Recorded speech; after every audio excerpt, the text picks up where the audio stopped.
ကတော့မော်သွေးကျိန်စာတင့်ခဲ့ရတဲ့အင်ဒိုနီးရှားစုံမလေးငွေကြီးနာဂီနီအကြောင်းပဲဖြစ်ပါတယ်။ဟယ်ရီပေါတာလောကမှာဗိုလ်တော်မော့ဘေးမှာအများရှိနေပြီးတော့လူတွေကိုလိုက်ကိုက်တက်နေတဲ့ငွေကြီးနာဂီနီကိုသိကြတယ်မလား။သူကတကယ်တော့မွေးရပါမွေးစစ်စစ်မဟုတ်ဘဲနဲ့အလွန်လှပတဲ့အာရှသူစုံကိုမာလေးတယောက်ဖြစ်ခဲ့တာကိုသိကြရဲ့လား။သူကဘလို့ကြောင့်လူဘဝကိုဆုံးရှုံးပြီးတော့ဗိုလ်တော်မော့ရဲ့တက်ဖြတ်ရေးလက်နက်ကြီးဖြစ်သွားခဲ့ရတာလဲဆိုတာကိုသိကြတယ်ဆိုရင်တော့ဗီဒီယိုကိုအဆုံးထိကြည့်သွားပေးဖို့လိုအပ်ပါလိမ့်မယ်။အချက်1နှိပ်စက်ခံရတဲ့အင်ဒိုနီးရှားစုံကိုမာလေး Fantastic Beasts Day ကတရားဝင် first လို့ရနာဂီနီဟာအင်ဒိုနီးရှားနိုင်ငံကဆင်းသက်လာတဲ့မော်သွေးပါတဲ့စုံကိုမာလေးတယောက်ဖြစ်ပါတယ်။ဒါပေမဲ့သူမကမော်ပညာကိုကောင်းကောင်းမသင်ယူခဲ့ရပါနဲ့ဥရောပကမော်ဆက်ကအဖွဲ့ရဲ့ဖန်ဆီးနှိပ်စက်ခြင်းကိုခံခဲ့ရပါတယ်။သူမရဲ့မိခင်ဘက်ကမျိုးရိုးလိုက်ပါလာတဲ့ Malditas လို့ခေါ်တဲ့ Blessed Malediction ကျိန်စာတစ်ခုရှိနေခဲ့တာပါ။ဒီကျိန်စာကြောင့်သူမကစိတ်အလိုရှိတဲ့အခါလူသားဘဝကနေမွေးအဖြစ်ကိုခဏပြောင်းလဲနိုင်စွမ်းရှိခဲ့တာပါ။ဒါပေမဲ့ဒါကပြောစရာကောင်းတဲ့မှုအတက်မဟုတ်ဘဲနဲ့အချိန်မရွေးတိရစ္ဆာန်အဖြစ်ထာဝရပြောင်းလဲသွားနိုင်တဲ့ကြောက်စရာကျိန်စာအစိတ်တောက်ကြီးပဲဖြစ်ပါတယ်။အချက်2Green War ကိုစတင်ခဲ့တဲ့အလင်းဘတ်တော်သားလူတွေချင်းလွဲနေကြသလိုနာဂီနီကအစကတည်းကအမောင်ဘတ်တော်သားမဟုတ်ခဲ့ပါဘူး။သူမကစက်ကအဖွဲတဲကနေထွက်ပြေးပြီးတဲ့နောက်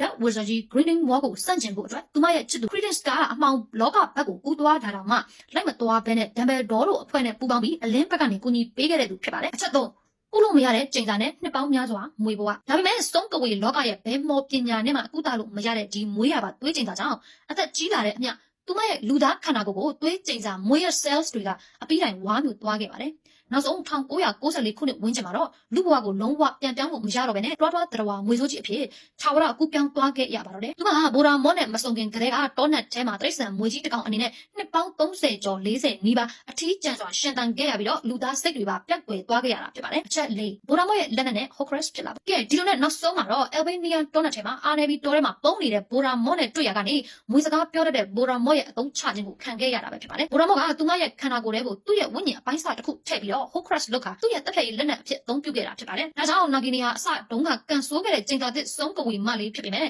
နောက်ဆုံးမှာတော့အမောင်အရှင်သခင်ရဲ့အယုံကြည်ရဆုံးသွေးစွန်းခဲ့တဲ့လက်ပါစီဘဝနဲ့ပဲစက်သိမ်းခဲ့ရတာဖြစ်ပါတယ်။ကဲခြုံကြည့်လိုက်မယ်ဆိုရင်တော့နာဂီနီဆိုတာဗိုလ်တော်မော့လိုမွေးရပါသွေးဆိုးတဲ့စုံမဟုတ်ဘဲနဲ့တန်ကြမရဲ့ကစားမှုကိုခံခဲ့ရတဲ့မော်လောကရဲ့တနာစရာအကောင်းဆုံးအမျိုးသမီးတစ်ယောက်ပဲဖြစ်ပါတယ်။ကဲဒါဆိုရင်နာဂီနီရဲ့ဒီလိုဝမ်းနည်းစရာတမိုင်းကြောင်းအကြောင်းကိုအရင်ကတော့သတိထားမိကြရလား။ comment မှာကိုစိတ်ချင်တာကိုဝင်ငင်းခဲ့ကြပါအောင်နော်။နောက်ထပ်စိတ်ဝင်စားစရာဗီဒီယိုအသစ်တွေအတွက်လည်းဒီ channel လေးကို follow like and share လုပ်ထားဝင်ပေးပါနဲ့နော်